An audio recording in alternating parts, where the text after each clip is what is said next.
We're continuing in the book of Genesis. This week we will be reading Parashat Mikeitz. So as we know, last week Joseph is able to resist the advances of Potiphar's wife, and as a result, she accuses him of adultery and he is thrown into jail.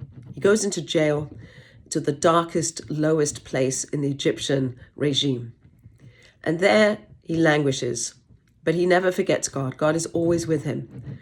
He makes friends with the butler and the baker, and they tell him about dreams they had, which Joseph is able to interpret, which he always says is interpreted with God's help, and he interprets them and they come true. He stays in jail for years. He doesn't know what's going to happen to him. And then, in a blink of an eye, he's taken from the jail. The butler remembered Joseph. Pharaoh is having dreams that he can't interpret, and he needs someone to help him. And the butler remembers this boy that is in the jails and that he could perhaps help. So Joseph is taken from the dark, from the dungeons, from the lowest place, and he goes up to the palace, where in a very short amount of time, he achieves a position of power. He went from the dark to the light in the blink of an eye. How do we manage that? How do we cope with our lives that change so precipitously, so quickly, that when things change that we didn't expect, that we didn't plan for, but they happen to us or in spite of us? So Joseph is in this position of power. He marries. He has 2 children, and he names them Manasseh and Ephraim. Perhaps the names of these boys can help us understand one way to move through the vicissitudes of life.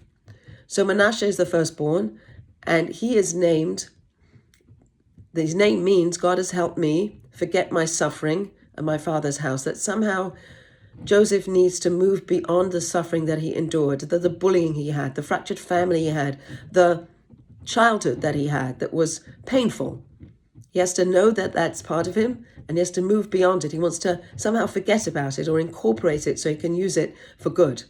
And then he names his second son Ephraim, which means God has made me fruitful in the land of my affliction, that he is able to now do good and be good in the world, that he can be fruitful, that he can use his experiences to be a light. And so when we in our worlds, when we're reeling from all the news we're hearing out of Sydney, Australia, with the massacre at Bondi Beach, where people's lives have changed in an instant, we perhaps can try to be the Ephraims in the world.